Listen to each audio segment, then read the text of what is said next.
would be like 8 to 11. Me.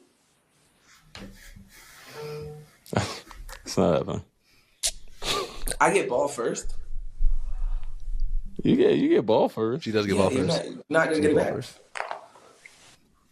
And you feel it, but that's gonna be your time. Like that's gonna be your period, which is fine. I'm not saying I'm gonna go scoreless, but 8 to 11, I feel like it's pretty solid. So what do you think it'll be, Josh? Don't piss me off.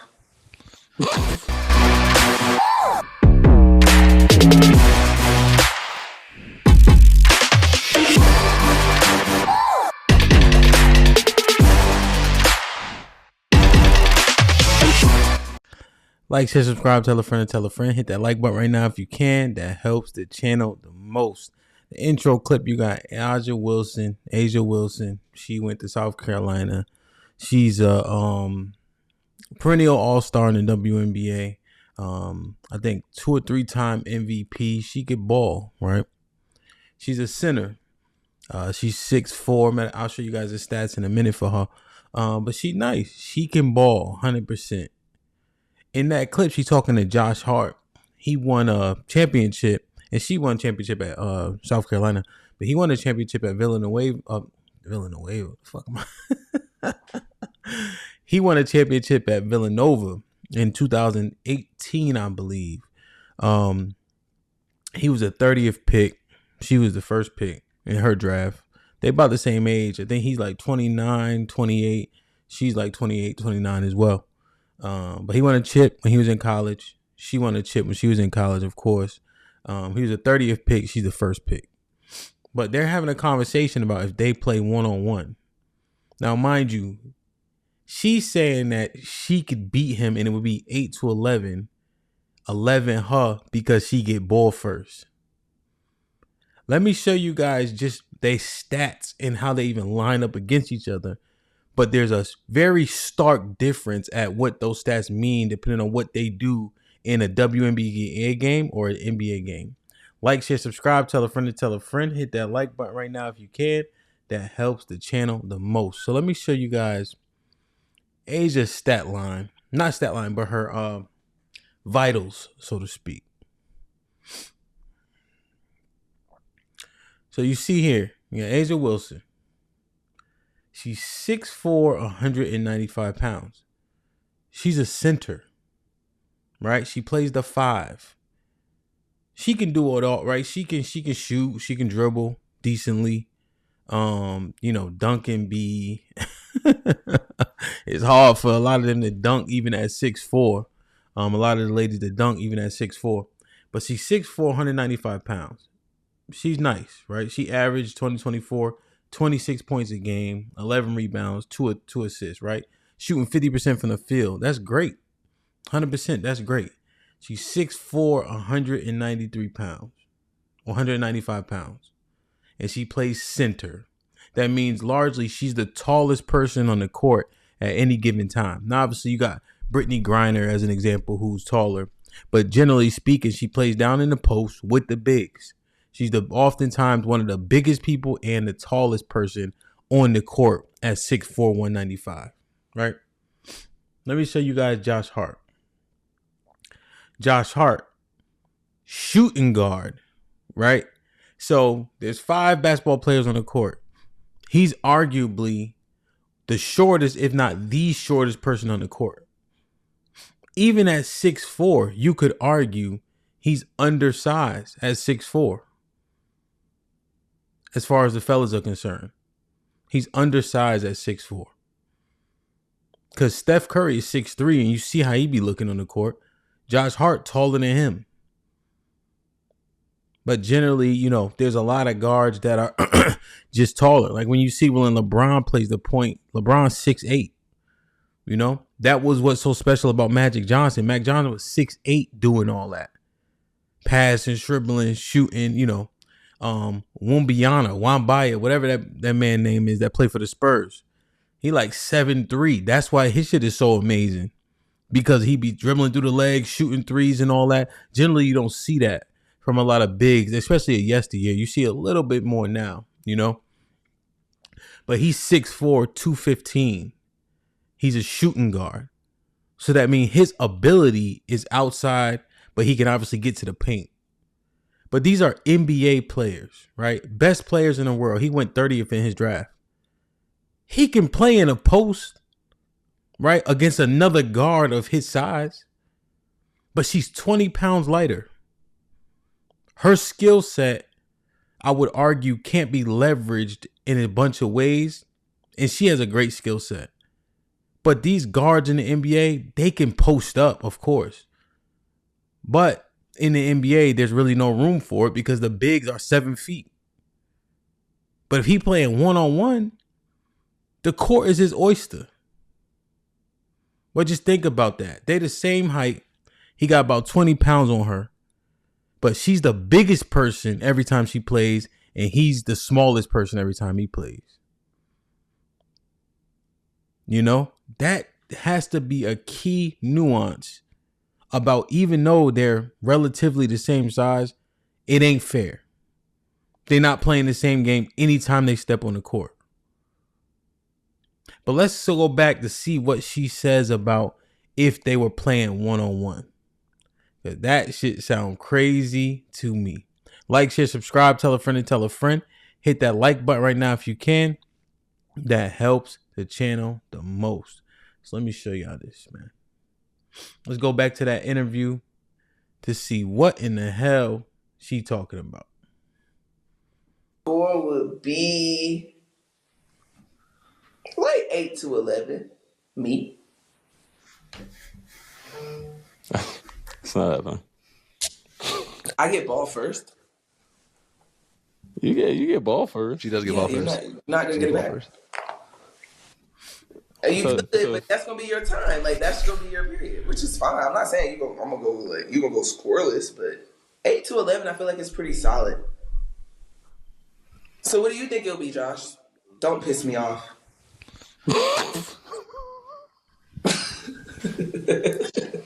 Do not piss me off.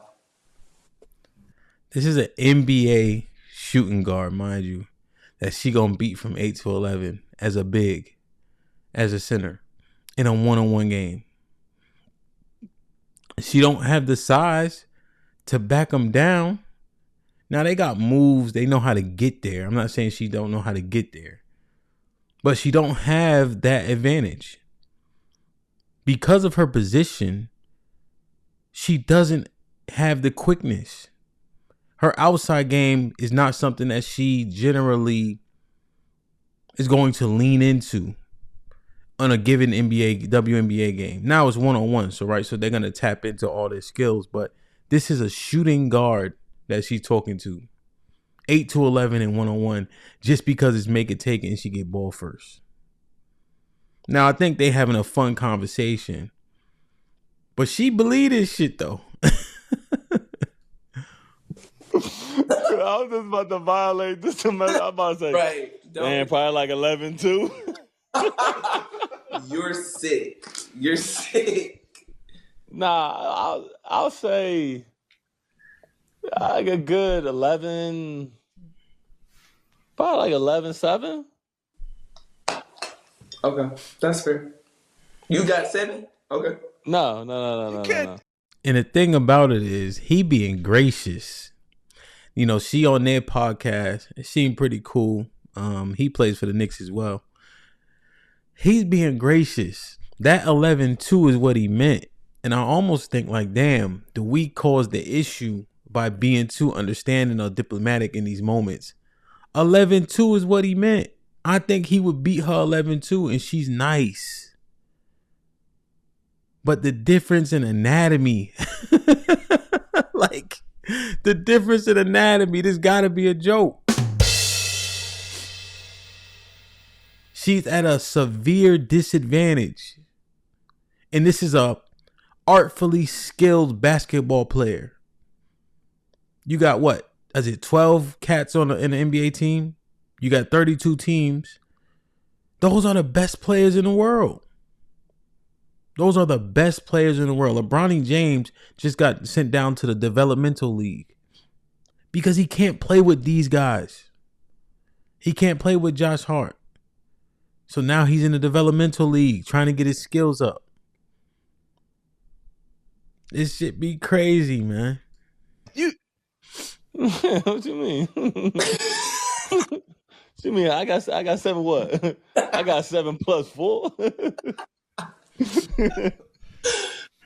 I'd pay to see It would that. actually be. It would be like 8 to 11. I can't believe that she believes that. But the delusions of grandeur are real. Right?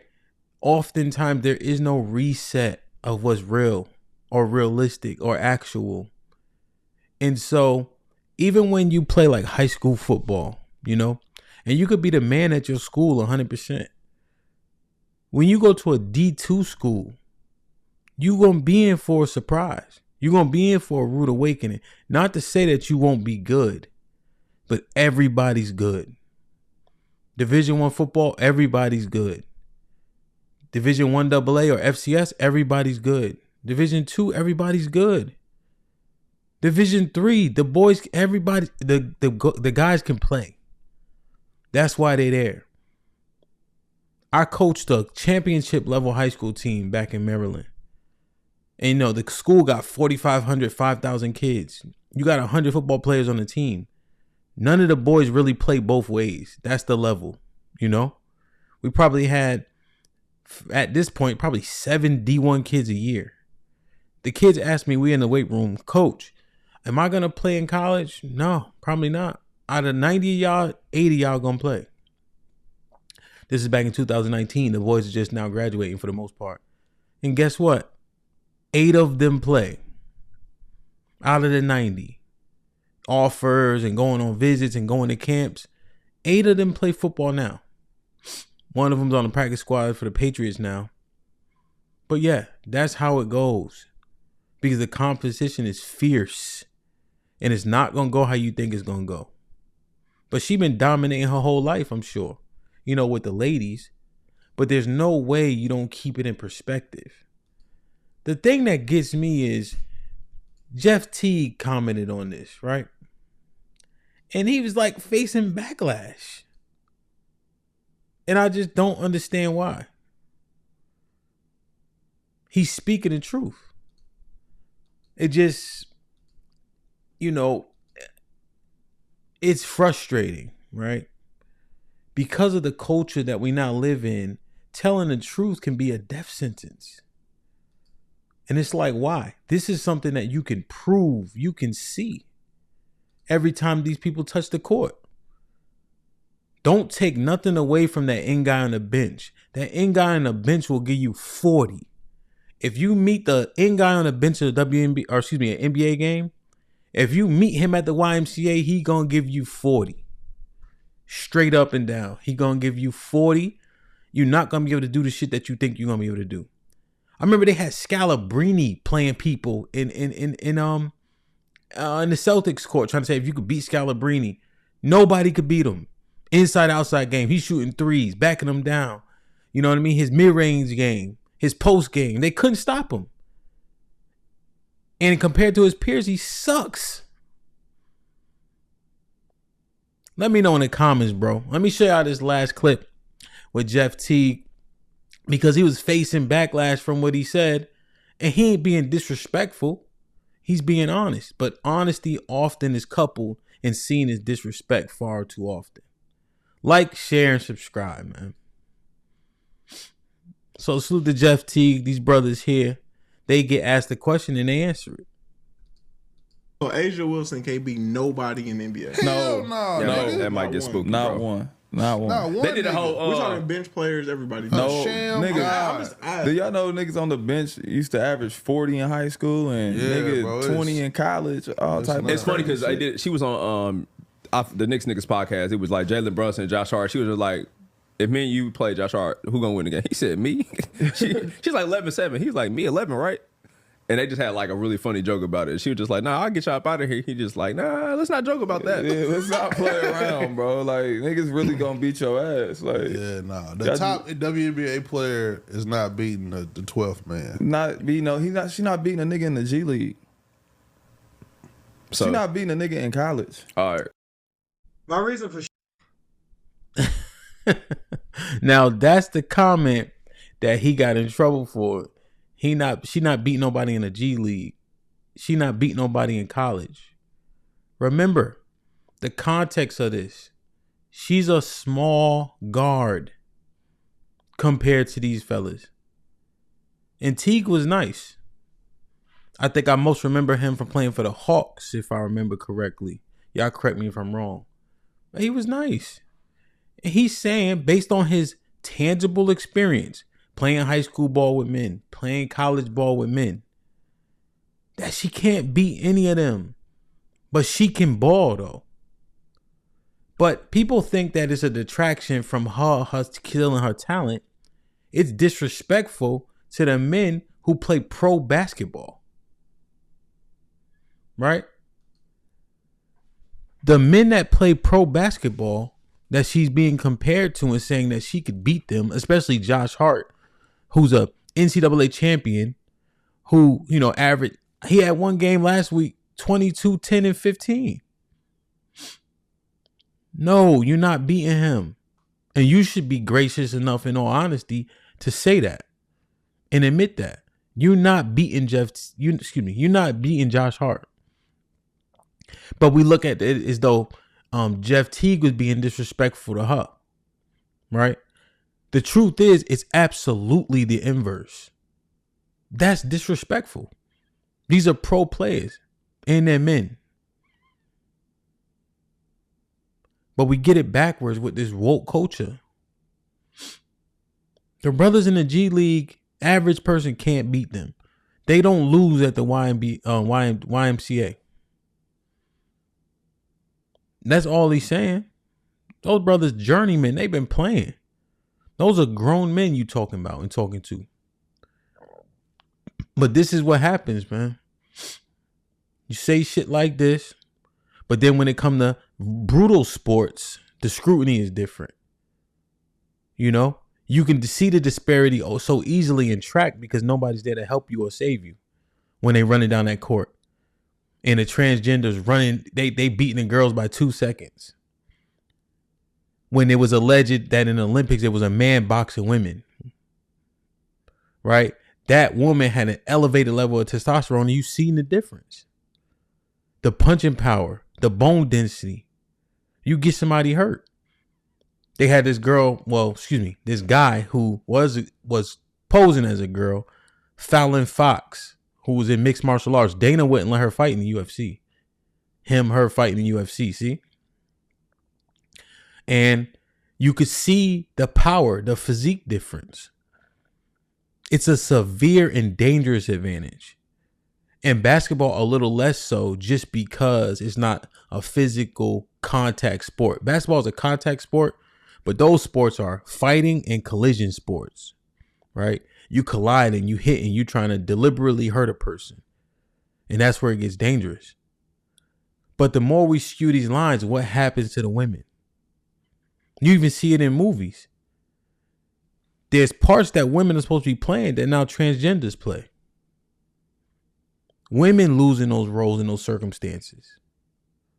It's okay for the boys to play with boys and the ladies to play with ladies. Right? That's who we should be measuring ourselves against. But instead they try to pit us against each other. And then when you tell the truth, you shouldn't be telling the truth. Nah, Jeff said it right. And she's still nice. She's still the best WNBA player ever in the era of WNBA. We still fuck with her. It'd be hard for me, average man, to beat her 100%. She'll wash me, I'm sure. But when you're talking about her peers, don't disrespect those men. It doesn't make sense to do so. Jeff is fully on par and on point. Salute to Josh Hart. Salute to the brothers in the Knicks who had that interview. I'm glad they had fun with it, but let's be serious. Being gracious can lead to a level of delusion. So when he said 11-2, that's exactly what he meant. I love y'all. I appreciate y'all. Be safe and do the right thing, man. Like, share, subscribe. Tell a friend to tell a friend. And I'm out.